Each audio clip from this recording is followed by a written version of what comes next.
Sitting alone on my chest, looking to universe. Eyes open to darkness, I was a night. Lamp was down, shining so bright.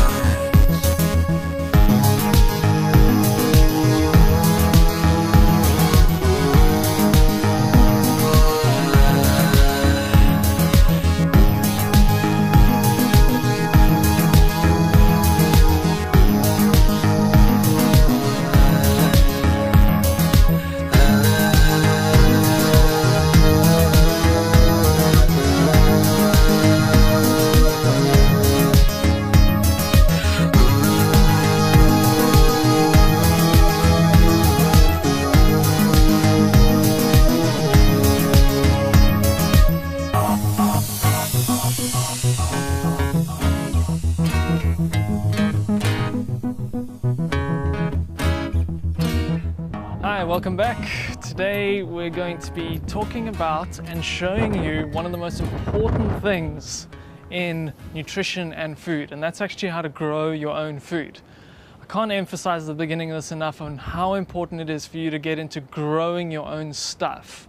And one of the most amazingly simple and powerfully nutritious things you can grow is sunflower greens. So what I'm going to do is I'm going to just within a few minutes give you the whole process by showing you exactly how easy it is to grow sunflower greens in your own garden, in your own home. Even if you don't have a garden, you can do this on a windowsill in your house. So you don't have to have a garden to grow your own food either. Sunflower greens are one of the most nutritious microgreens you can have. Now a sprout is a little seed that's just sprouted, but a microgreen is a sprout that's allowed to grow in soil for a couple of days. So what I'm going to show you today is how to quickly and easily set up a tray to grow sunflower greens for you. Now these are the sunflower greens on the table here.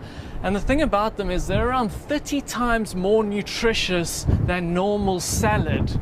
And you can have one bowl of salad, or you can have a tiny bowl of sunflower greens, and those sunflower greens are going to give you the same, if not more, nutrients. That's what I'm talking about. It's how to eat less and get more. So that's why we want to eat sunflower greens. They are incredibly high in nutritional value. So let me go through the process of how to actually grow it. It's very easy to grow it. You only need a few things that you can get from most nurseries, and they're all very inexpensive. So let me run through what I have on the table here. First thing you're going to get is some soil. This is organic seedling mix that I got from a nursery. I like seedling mix because it's fine, so that the seedlings don't have to work very hard to get their roots into the ground and to get their little heads out of the soil. You can use compost too. Always make sure that it's organic though, and they haven't used chemical fertilizers, because those will burn the roots of your plants and they're not going to be happy. Next thing you're going to need are trays. Now these trays I got from a nursery, and they're really inexpensive little black trays, and you can buy a couple of those and have them on hand for whenever you want to grow sunflower greens. And then lastly, you're going to need a base to catch the water in. And this base you can also get from nurseries, but you can also get it at a lot of bigger shops. They do stock them. Now you can see these two fit quite nicely in the base, and the reason I want the base is when I'm watering, I don't want the water to flush all the nutrients out and away. I want the water to stay in the tray so that the greens can draw up the nutrients from the water and it's not all washing away. Lastly, and maybe most importantly, is the seed. You need to get some sunflower seeds. Now if you look at these sunflower seeds, they still have the shell on them. Now what I found is that when they still have the shell on them, they sprout a lot better. You don't have to have them once the shell on. You'll even see there are a couple in here that have been shelled already. They will sprout even if they are shelled. But I'd like to use the shelled ones because you just get more of them sprouting. Okay, so how do we do this? The first thing you want to do is take your seed and put that seed in water. You can use a glass jar, plastic tub, some kind of some kind of bottle about so big, put the seeds in there and then cover it with water and let it stand overnight. That's soaking the seed so that it activates the seed so the seed will sprout. Now you're going to do that for about 12 hours, the soaking, and then once the seeds are soaked, wash the water away and then leave them damp in the same jar for another day around about. What you'll find is that a little tail is going to come out of the end of the seed. Out of the end of the seed you'll find the little tail growing, and that'll tell you that you've got seed that will grow, and that'll also give the seed a head start for when you actually plant it into the soil. Okay. Now what this does is if you've got a whole bunch of seed and you put it all in the soil and you cover it all up and you got all that trouble and none of the seed sprouts because it's dead seed or it's irradiated seed, you've wasted a huge amount of time. So soaking it and sprouting it first is essential because it allows you to make sure that your seed will grow. So sprouting it like that, it's exactly the way that Joseph grows his sprouts with Kitchen Garden. And actually I use some of his big bottles to sprout my seeds. It's the best thing because you've got the mesh on top and it's easy to then drain the seed and pop it back on again. So definitely that's a great system to use to sprout your seeds before you're going to plant them. Okay, but now we want to get planting. Let's for a minute go. We've soaked the seeds, we've sprouted the seeds are ready. Now how do we plant them? Get your trays lined up and then get your hands dirty. None of this little spade business. You need to get your vibes into the soil because the soil and the seeds want to know who's planting them. And then you're going to take your soil. You can see this is nice, rich, dark seedling mix. And you're just going to take about a handful at a time. And we'll do that on both trays. There we go. And then you just shake the tray up so you get a nice even level. You don't put a baby to bed in a lumpy bed, you put him in a smooth made up bed. So you want to make sure that your bed is smooth. Okay, next you'll take your seed. And your seed you're just going to put, once again, about a handful or so into the center. Now these haven't been soaked and sprouted yet, so remember you want to soak yours and sprout yours first. And then just with your hand, spread them all the way around. Okay, what you're looking out for is about one layer of seed across. If you've got too many seeds on top of each other, they're going to compete for space. And if you've got too few seeds in there, you're not going to get a good crop. So you want to get it so you can see a little bit of soil sticking out, a few clumping on the side, but that there is space between the seeds. Okay, now the seeds are ready. So the next step, and this is a very important step that a lot of people actually leave out when they're trying to grow sunflower greens, and that is you need to cover your sunflower greens with soil again. There are a couple of reasons why I do this, but the most important one is that if there are a couple of seeds that haven't sprouted, so they don't have the tail, if you don't cover them, what will happen is they'll go moldy, and that mold can then spread and contaminate the rest of your crop and actually make your entire crop fail. So you want to make sure it's covered with soil. Why does that stop the mold? There are bacteria in the soil that'll eat up all those moldy seeds so that they won't spread their mold into your actual crop. Okay, so you want about a handful again, about so much, and just cover it over the seed. You don't want to put too much on because otherwise they're going to have to work really hard to push through the soil, but just enough so you can't see the seed anymore. There we go, and the other one.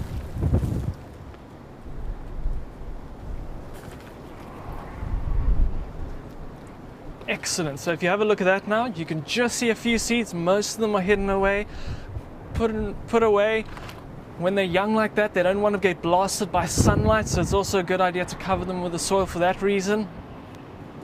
Now, what would you think the next most important thing would be to do? We've got our seed in the soil, it's sprouted, it's ready to grow. What is the next thing to do?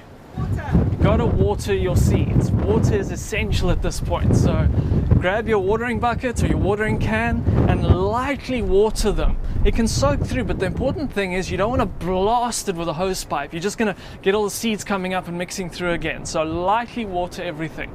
Now that will be one tray. And you can have a really good salad out of about half of one of these trays. I mean, if you have a look at how this has grown, it becomes a huge mass of food. If you want to do this for a family or for yourself for a week, have a couple of these growing at one time. Start with say 6 or 7, and then when the first one is ready to eat, you can start on that one. By the time the end one is ready to eat, it's grown a little bit further, but that's absolutely fine. That way you can keep rotating, and you only need to plant about once a month, maybe twice a month. I do it about every second week, and then there's enough for my entire household to eat sunflower greens. Once you start eating sunflower greens, you'll absolutely never look back. They're absolutely delicious for a salad green, and the nutrient value just makes you feel so good after eating them. Anyone who succeeds in a healthy lifestyle does so because they include high density, nutrient rich foods like this.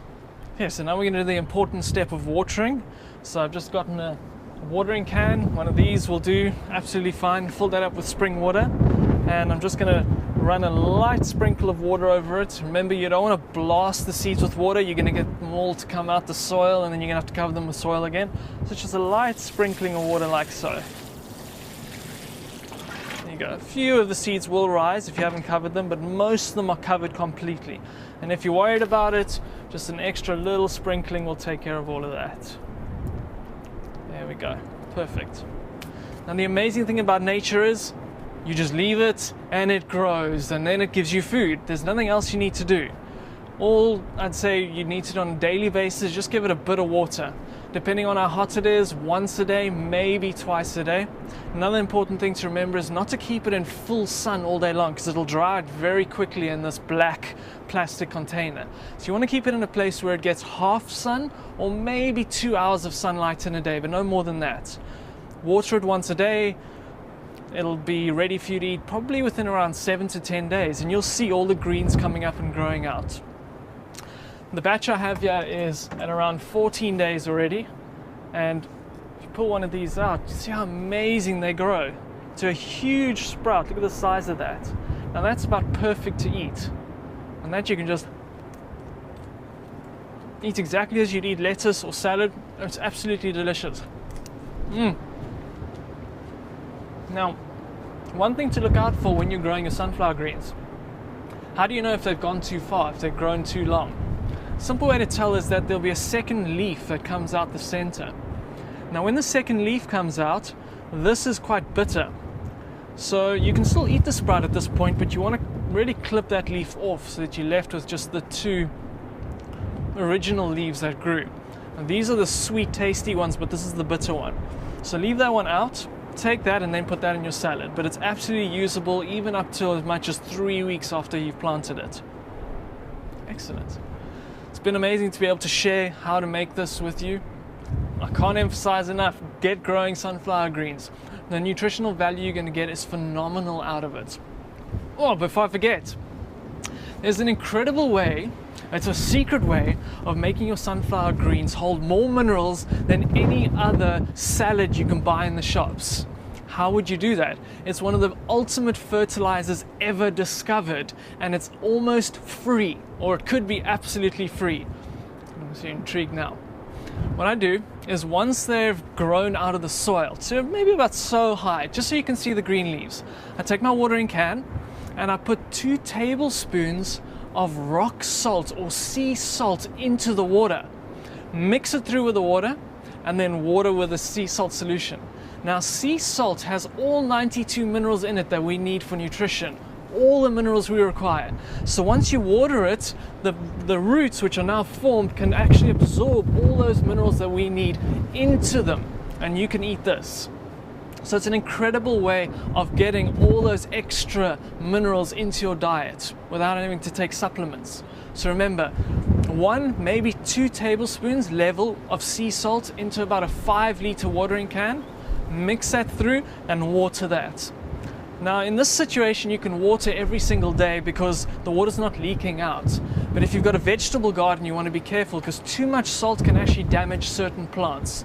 Sunflower green and also wheat grass is very happy with a lot of salt, so it's pretty unlikely you're going to kill them, and I haven't yet, and I've put a lot of salt in mine. So wheatgrass is exactly the same way. The way we've just grown sunflower greens, grow wheatgrass in exactly the same way. You get wheat seed instead of sunflower seed, and the process is exactly the same. wheatgrass will grow up into grass, you'll cut it, you'll juice it, and you can have that as an incredible nutrient boost too.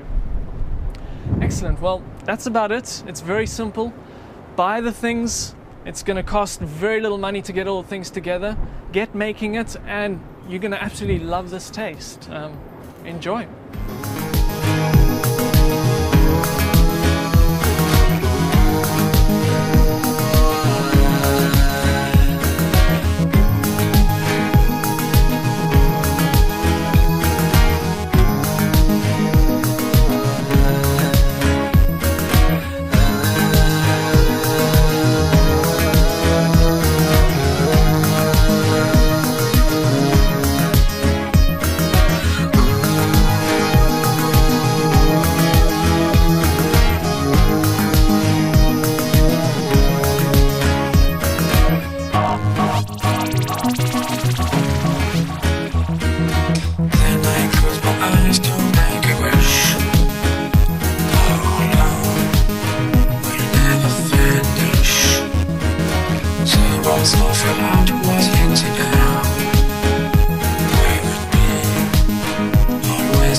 Always.